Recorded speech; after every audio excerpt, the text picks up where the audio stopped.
autor del Licenciado Hablando con Nosotros Sin Censura. Y ya está en línea también el diputado del Partido del Trabajo, Gerardo Fernández Noroña, quien ya le presentaba hace rato cómo despedazó ayer a la oposición mezquina, miserable, que defiende los intereses extranjeros en el marco del 83 aniversario de la expropiación petrolera, y en este momento en que se está anunciando el descubrimiento de un yacimiento por allá en Centro Tabasco. Te saludo con mucho gusto, diputado. ¿Cómo te va? Buenas tardes. ¿Qué tal, Vicente? ¿Estás? Buenas tardes. Ya me iba a una entrevista que tenía con Rosso y con cabrón, porque estaban empalmando, pero aquí me esperé. Bueno, vamos a ver si nos ayuda el equipo allá en Chicago para que no nos falle la comunicación, para que revisemos nuevamente la conexión antes de entrarle a los temas cabrones con el diputado Gerardo Fernández Noroña. Y cuando Ceci me diga, ya vamos sin escalas a los temas, mi querida Ceci. Qué bueno que tenemos al diputado vía Skype en este marco, que creo que tiene muchos temas en los que creo que nos puede ayudar con su opinión. Diputado, pues creo que no hay para dónde hacerse. Estos cabrones y cabronas, porque también hay cabronas, defendiendo los intereses extranjeros, pues no tienen vergüenza, porque van en contra de la empresa que es también de ellos, que es de todos los mexicanos, o las empresas, en el caso de Pemex y la Comisión Federal de Electricidad. Sí, fíjate, ayer que fue bueno, es hoy, los 83 años, pero ayer se hizo la efeméride en la Cámara porque hoy justo se está llevando a cabo la del natalicio de Benito Juárez García, que es el próximo 21, domingo 21, y como tenemos sesiones hasta el martes, entonces se dio de esa manera. Y bueno, viste al clavillazo, cabrón, a Ochoa Reza, echándole vivas al general Lázaro Cárdenas, pero hablando de toda su posición contraria al interés nacional. Tienen un pensamiento retorcido, verdaderamente infame. Yo les hice un recuento histórico de cómo Díaz entregó el petróleo. Sé que ya ustedes presentaron la intervención completa, y no hice un recuento de todos los agravios de las petroleras que arrasaron pueblos, que enfrentaron familias, que contaminaron la tierra, que no pagaban impuestos, que tenían guardias blancas para imponer su decisión. Hicieron tropelía y media. Y todavía cuando el general Lázaro Cárdenas expropió el petróleo, nos embargaban el petróleo que vendíamos a Europa diciendo que era de ellos, que se los habíamos robado. Era el colmo del absurdo. Y estos canallas del PRI y del PAN le entregan nuevamente a las empresas extranjeras el petróleo y Comisión Federal de Electricidad, Pemex y Comisión Federal de Electricidad, y se suben a celebrar que estos jueces corruptos, que estos jueces venales den amparos en un día, como lo dijo el compañero presidente, una celeridad impresionante, que puede suceder, pero que es gravísimo que el juez le haya otorgado el amparo a todos los que no lo pidieron. Eso no ha sucedido nunca en la historia legal del país. Tú podías obtener un amparo y te beneficiaba a ti, y si otra persona presentaba exactamente el mismo reclamo y otro juez tenía otro criterio, pues se lo negaba y tú tenías el amparo y la otra persona no. Por eso se empezaron a hacer amparos colectivos, y el amparo colectivo a lo más que llega es que todas y todos los que hayan firmado son beneficiarios del amparo, pero nunca quienes están en la misma condición, que no estaría mal que se hiciese una reforma de ese tipo, pero este juez lo hace en perjuicio de la patria, en contra de su empresa, como bien lo dices, y a cambio de dinero. Pues es evidente, si estamos hablando de 412,000 millones de pesos que desde que se hizo la reforma energética se han llevado las empresas extranjeras a costa de dinero del pueblo, no solo de dinero de Comisión Federal de Electricidad, sino de dinero del pueblo, dinero que, mira, es casi 13 veces lo que se usó para comprar vacunas, 32,000 millones de pesos. Ofrecieron a la gente la zanahoria, que es un absurdo. Imagínate que iba a bajar la gasolina y la electricidad. Imagínate que tú tienes una panadería y llegan y te dicen, no, regálanos la panadería porque nosotros te vamos a dar pan barato. Y tú dices, bueno, voy a tener pan barato, te la entrego. Pues necesitas ser rematadamente imbécil para hacer una cosa así. Pues eso es lo que nos vendieron los gobiernos del PRI y el PAN, que entregáramos Pemex y Comisión Federal de Electricidad a cambio de que nos iban a vender barato lo que nosotros producíamos. Nosotros abastecíamos el 100% de la gasolina, el 100% de la electricidad que se requería en el país.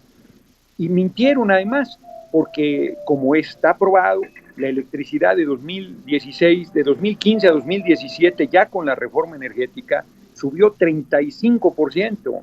La gasolina subió 75% en el gobierno de Peña y costaba 82% más cara que en Estados Unidos. En el gobierno usurpador del comandante Borolas subió la gasolina más del 60%. Entonces, no solo no cumplieron, ellos sabían que no iban a cumplir, porque dicen, es que falló. No falló.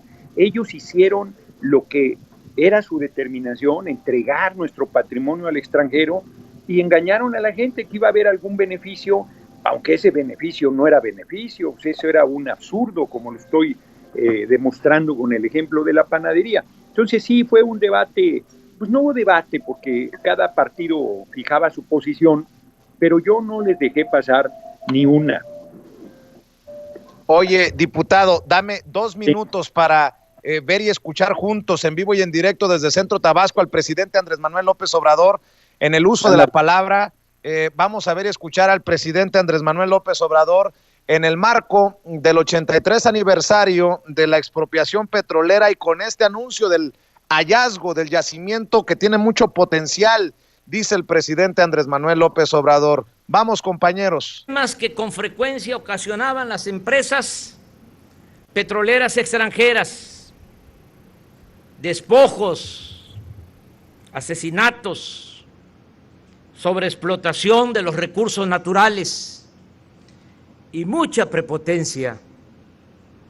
Pues según escribió el presidente Cárdenas, hacían alarde de contar con apoyos poderosos, sintiéndose en tierras de conquista.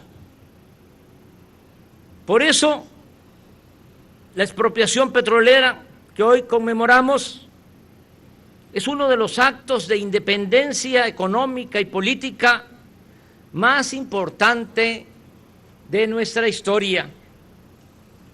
Y aún con el paso del tiempo, esa decisión serena y firme seguirá siendo un ejemplo de cómo actuar para enaltecer la dignidad nacional y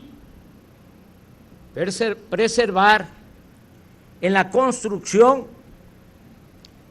perseverar en la construcción de una patria más libre, más justa, más democrática y más soberana. Muchas gracias y que viva la expropiación petrolera. El acto más grande de independencia de la historia de México, dice el presidente Andrés Manuel López Obrador, diputado. Uno de los actos, dijo, uno de los actos, yo creo que el más importante del siglo XX, porque sin duda la independencia misma pues es el nacimiento de la patria, y la restauración de la República que hizo Juárez, esa es una hazaña difícil de igualar. La verdad es que después de 2 años y medio, más de 2 años y medio del gobierno de Maximiliano sostenido por el ejército francés, parecía imposible la restauración de la República, y Juárez, apoyado firmemente por el pueblo de México, lo logró. Es una cosa importantísima. Pero del siglo XX, sin duda, fíjate, pasaron 21 años, de 1917, que en la reforma a la Constitución de 1857 se estableció que toda la riqueza del subsuelo era del pueblo, pues no se pudo hacer valer, era letra muerta en cuanto a petróleo se refería, porque las empresas extranjeras se negaban a reconocer la legalidad de la Constitución, a tal grado que a Obregón lo obligaron a firmar los acuerdos de Bucareli. Hay gente que todavía piensa que los acuerdos de Bucareli son acuerdos secretos para mantener a México subordinado a Estados Unidos. No es así.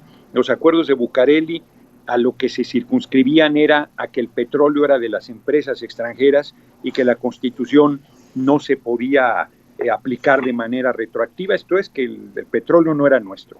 y esto se hizo en 1923, se firmó. Yo tengo, por cierto, los documentos en inglés y en español en un texto hecho por el Departamento de Estado de Estados Unidos, que conseguían la lagunilla, fíjate qué cosas. Y luego en el gobierno de Calles, de 1924 a 1928, presionó a la Corte, como lo dije ayer en mi discurso, para que la Corte determinara que no era retroactiva la Constitución. Tuvieron que pasar 21 años para que el general Lázaro Cárdenas hiciera esa hazaña, esa hombrada de recuperar lo que era nuestro, enfrentando al poder de las empresas extranjeras, que eran empresas de los países capitalistas más poderosos del mundo, dentro de ellos Gran Bretaña y Estados Unidos, y se logró, no sin presión, no sin bloqueo económico, no sin dificultades, no permitían la entrada de un solo tornillo, y las trabajadoras y trabajadores petroleros hicieron también hazañas impresionantes hasta construir lo que hicieron de Pemex una de las principales empresas petroleras del mundo, dentro de las 10 principales, y los gobiernos neoliberales de Salinas a Peña las hicieron pedazos, las entregaron al extranjero. Ahora que el compañero presidente ha hablado de una reforma a la Constitución, si siguen torpedeando la ley que aprobamos en materia de Comisión Federal de Electricidad, ya está la derecha diciendo que dictador, que cómo se atreve a querer modificar la Constitución. Desvergonzados ellos, de 1917 a 2018, 706 veces modificaron la Constitución, y el 70% de esas reformas, contrarias al pueblo, sobre todo estas últimas, se hicieron durante los gobiernos neoliberales de Miguel de la Madrid a Enrique Peña Nieto. Entonces son verdaderamente de un cinismo monumental, ¿no? Oye, diputado, y también la Cuarta Transformación, el tiempo exhibe a esos cuasi apátridas, si no es que apátridas, que declararon que se había secado la gallina de los huevos de oro. Lo que estaban era desmantelando Pemex, también la Comisión Federal de Electricidad, para darla a los intereses extranjeros, porque pues hoy se anuncia el descubrimiento de un yacimiento, y bueno, el tiempo le da la razón a ti también, que has sido uno de los más férreos defensores de la soberanía energética de México. A honor a quien honor merece, aunque me critiquen que dizque porque te echo muchas flores, dicen, pero pues la gente tiene que ver el canal del Congreso para entender a lo que me refiero. Sí, fíjate que yo en 2009-2012 no tuve muchas intervenciones sobre este tema porque la responsable era Lauricel Castillo, pero yo tenía a la mejor orientación sobre este tema y aprendí mucho, que era mi hermanita María Fernanda Campauranga, la primer geóloga mujer y que trabajó en Pemex toda su vida. Y ella, alguna vez que yo torpemente le pedí que me pasara una tarjeta con datos, me dijo, no, cabrón, haz tu tarea, y me dio un tambache de libros que tenía que leer sobre el particular. Yo, por ejemplo, recomiendo mucho de Lorenzo Meyer, Orígenes del Nacionalismo Petrolero en México. Es un libro extraordinario que te hace un recuento de lo que ha sido la epopeya de esta riqueza tan importante para nuestra patria.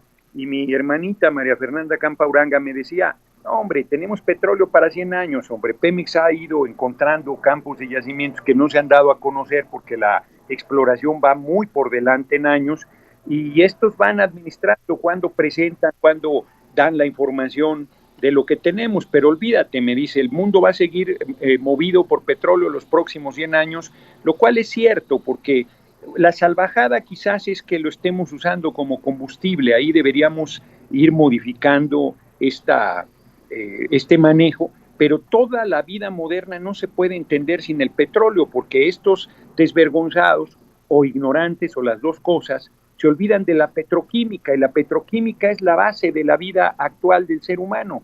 Todas las piezas de un celular, las pinturas en la silla en la que estoy sentado, todos los plásticos, o sea, hay montones de derivaciones. No me refiero a los plásticos que están siendo satanizados, sino me refiero a muchísimos derivados y productos industriales de muy diverso tipo que son necesarios para prácticamente todos los productos que el ser humano utiliza. No hay, yo no sé si te acuerdas tú, había hace muchos años un anuncio de Pemex que decía, Pemex en mi casa, Y entonces te empezaban a explicar cómo en cada cosa que había en tu desarrollo para el país, ahí es a donde nosotros tenemos que apostar, pero primero tenemos que rescatar Pemex. Y la otra gran palanca del crecimiento económico del país y va a ser con mayor fuerza Comisión Federal de Electricidad. La apuesta que hace el compañero presidente es correcta. Yo lamento que no nos haya invitado hoy, fíjate, a Tabasco, porque el primer año que fue en Tula nos invitó, el segundo año que fue más chiquito, porque ya casi empezaba la pandemia, fue ahí en las oficinas de Pemex en la Ciudad de México, y ahora este tercer año, con todas estas medidas de la emergencia sanitaria, pues no fuimos convocados. Qué pena, porque nos hubiese gustado estar allá, sobre todo al presidente de la comisión, que es un espléndido compañero, Manuel Rodríguez, que además es tabasqueño. Oye, diputado, déjame preguntarte, ¿qué piensas de la petición de Enrique Krause, que ya, con mucho respeto, a lo mejor yo soy muchísimo más pelado que tú, pero ya se la peló porque pedía marines o soldados estadounidenses en la frontera, y lo que va a mandar Joe Biden, confirmado ya por el propio Marcelo Ebrard, secretario de Relaciones Exteriores, son 2.5 millones de dosis de la vacuna contra el COVID-19. Ya el paniaguado recién desempaquetado, paniaguado Fernando Belaunzarán, que terminó ya, le pusiste una chinga en las pasadas elecciones, y el pobre cabrón ahora va por otro distrito a ver si consigue una diputación, y va por el PAN, hazme tú el favor. Está haciendo una defensa, dice, suscribo mi solidaridad con Enrique Krause ante la intolerancia mitómana del hombre más poderoso del país. Pero bueno, en ese contexto también pedirte tu opinión, porque va junto con pegado, si me permiten la expresión, lo que publica el Washington Post, que pactan los gobiernos de Joe Biden y de Andrés Manuel López Obrador envío de vacunas y cooperación para contener migración. Pues no, que iba a hacer muy mala esta relación. No le están apostando todos a una confrontación, a un round Biden-López Obrador, y mira lo que sale, cosas positivas, creo yo, para ambos países. Estoy con un ojo al gato y otro al garabato. Estoy votando el primer dictamen, ya no te enseñé el voto, acabo de votar el primer dictamen de la Cámara y estaba escuchándote y haciendo la votación, estoy siguiendo la sesión a distancia. Sí, hombre, por un lado, qué mal se vio como le dijo, qué friega le puso más bien el compañero presidente cuando le dijo, pues ya que se quitó la máscara, de una vez que pida que lo nombren embajador de Estados Unidos en México, al fin que el puesto está vacante, además recordando a Wilson. ¿Sí, Wilson? No. Woodrow Wilson. Sí, claro, Henry Lake Wilson, que fue embajador en la época de Madero, y que ahí con él se armó el complot, fue el líder en realidad del complot para el golpe de Estado, que acabó no solamente quitándole el gobierno, sino quitándole la vida al presidente Madero y al vicepresidente Pino Suárez. Las similitudes son impresionantes, con la enorme diferencia que hoy la revolución sin violencia que estamos haciendo, el compañero presidente ha logrado mantener el contacto con el pueblo y acrecentar el respaldo popular con el que llegó a la presidencia de la Cámara de Diputados. Y como Krause ya ve que no van a lograr mayoría en la Cámara de Diputados, ayer platiqué con un hombre, no voy a decir quién, pero se dedican a hacer encuestas, y me decía, Morena va a ganar la mayoría de la Cámara de Diputados. La discusión no es si va a ser mayoría o no, sino la discusión es qué mayoría va a ser, si es mayoría absoluta o mayoría calificada. Se refería a Morena, PT y Verde, a todo el movimiento, ¿no? Y ellos tienen la proyección muy clara, y me decía, mira, si fueran en un solo logotipo como eran antes las coaliciones PRI, PAN, PRD, perderían 9 puntos porque a la gente le repugna esa alianza, no la digiere, no la acepta. Pero como en la boleta van a ir separados, entonces pueden tener un resultado no tan catastrófico, pero les va a ir muy mal de cualquier manera. Entonces, como Krause ya ve eso, pues, ni modo que no tenga esa información, desesperado pide la intervención de Estados Unidos, que es la intervención militar, no hay otra forma de intervención. Yo le recuerdo al auditorio que una de esas intervenciones, una de esas ayudas nos costó el 60% del territorio en 1846-48. Estados Unidos, cuando interviene, no lo hace en beneficio de los pueblos, Pero estos hipócritas, porque además se las da de demócrata Krause, se las da de liberal, es un tipejo, hombre, es un ingeniero que quisiera ser historiador, pero ni a divulgador llega, y además planteando, ya sabes que con ese tema yo tengo pleito, ¿cómo joden con que debería haber impuesto el uso obligatorio del cubrebocas? Son unos cretinos, man. Les encanta la manipulación, el control sobre la gente, la desinformación, el autoritarismo. Por eso el compañero presidente ha insistido que es plenamente libre todo mundo de, en conciencia, protegerse de la manera que lo crea más adecuado. Pero de todo lo que dijo, como bien lo comentas, lo más grave es esa solicitud de intervención militar.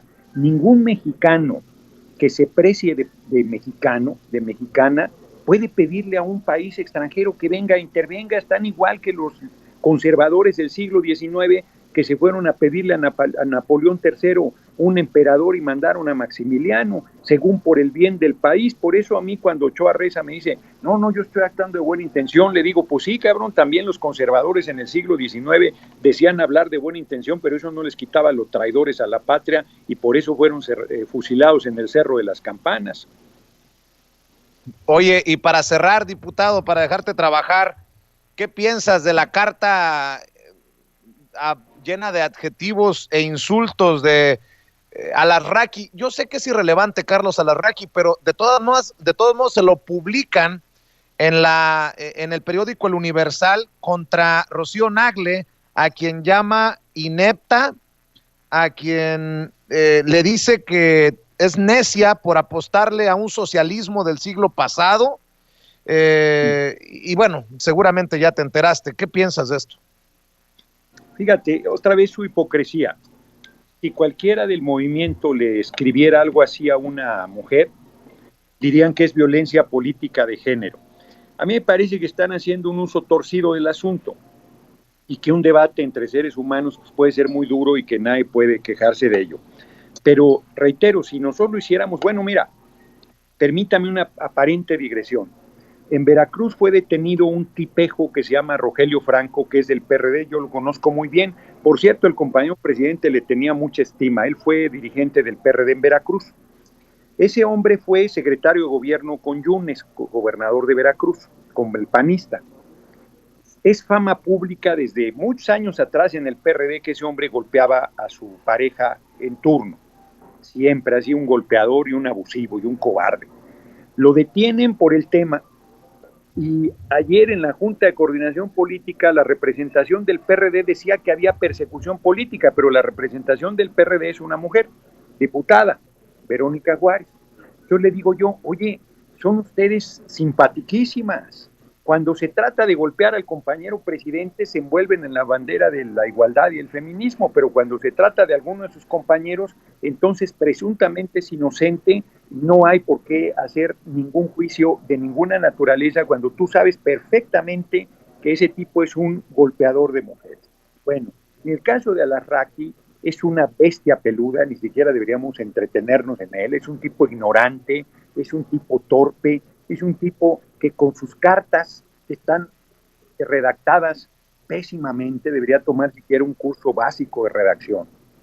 Le han dado cuerda a la derecha a tal grado que un periódico que alguna vez tuvo prestigio como El Universal le da un espacio. Ya le contestó Rocío Nagle, tengo entendido, pero a ese hombre simplemente había que decirle cuando critica el socialismo que si algún día puede entender esta frase de Rosa Luxemburgo, eso es lo que queremos. Por un mundo donde seamos socialmente iguales, humanamente diferentes y totalmente libres. Esa es la aspiración de una sociedad de las características que él repudia, porque es un clasista, un racista, un hipócrita y un miserable, además de un poco hombre. Diputado, la Casa Blanca, señoras y señores, y grábeme, don David, esto no le va a gustar mucho a Enrique Krause, ni a los panistas, ni a los priistas, ni a los perredistas, ni a Loret de Mola, ni a Joaquín López Dóriga, ni a Ciro Gómez Leiva, menos a Jorge Berry. La Casa Blanca confirma que 2.5 millones de vacunas AstraZeneca serán enviadas en breve a México. Como lo había adelantado la agencia Bloomberg, Joe Biden el presidente de Estados Unidos compartirá 2,5 millones de dosis de la vacuna con México, y aunque agrega la vocera de la Casa Blanca que no está finalizado el acuerdo, ese es el objetivo. Pues, ¿cómo se han equivocado con la relación Biden-López Obrador, diputado? Y bueno, esa va a ser siempre una relación difícil, como ha sido siempre la relación con los gobiernos de Estados Unidos. Nunca ha sido es un vecino como son los vecinos, muy complicado, ¿no? Muy gandalla. Pero mira, está bien, es un gesto, porque 2,5 millones de vacunas, ya estoy oyendo a la oposición diciendo que las AstraZeneca que están generando trombosis, que por eso, no, además no son regaladas, se las vamos a pagar. Pero solo te pondré un ejemplo. Con Putin son 25 millones y con Biden 2,5 millones. O sea, no hay punto de comparación. No más para que quede claro, ¿no? Le dijo asesino, no sé por qué razón, ayer Biden a Putin, pero Putin le manda millones de vacunas a Latinoamérica y Biden tienes que estarlo presionando, y ahí todo racano, todo codo, como se dice popularmente, manda 2,5 millones de vacunas. No, la verdad es que a ver, esta manera en que 10 países están concentrando las vacunas. Canadá tiene 9 vacunas por habitante. ¿Para qué demonios quiere 9 vacunas por habitante, cabrón? O sea, es verdaderamente irracional. Este mundo ya no puede seguir funcionando así. Está funcionando, pero ya está en las últimas. Todas las evidencias, quien tenga ojos para ver, que vea. Todas las evidencias son de que es absurdo este sistema económico, que es inhumano, que es rapaz, que es infame, que es destructor. Ahora sí, aunque le pese a la Raki y a sus hijitos y a sus hijitas descerebrados. Decía Carlos Marx, el capitalismo ataca a sus dos fuentes de riqueza, el ser humano y el medio ambiente. Este sistema económico tenemos que cambiarlo, hombre. Tenemos que hacer uno donde lo más importante es el ser humano en armonía con la vida y con el planeta, y que nadie sufra por carencias económicas. Mira, estoy leyendo un libro, permíteme, te presumo esto y al auditorio rápido, me lo regalaron ahora en una gira en Tabasco, Cabeza de Turco. Desde hace rato no lo había yo leído por una o por otra.